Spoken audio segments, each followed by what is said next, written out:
बेशक मेरा परवरदिगार दुआ सुनने वाला है।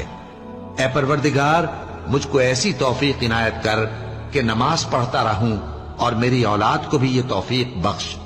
ए परवरदिगार, मेरी दुआ कबूल फरमा। ए परवरदिगार, हिसाब किताब के दिन मेरी और मेरे माँ बाप की और मोमिनों की मगफिरत कीजिए।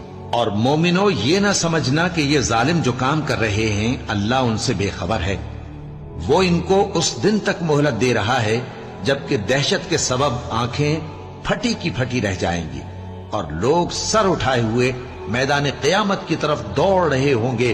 उनकी निगाहें खुद अपनी तरफ लौट न सकेंगी और उनके दिल मारे खौफ के हवा हो रहे होंगे। और लोगों को उस दिन से आगाह कर दो जब उन पर अजाब आ जाएगा।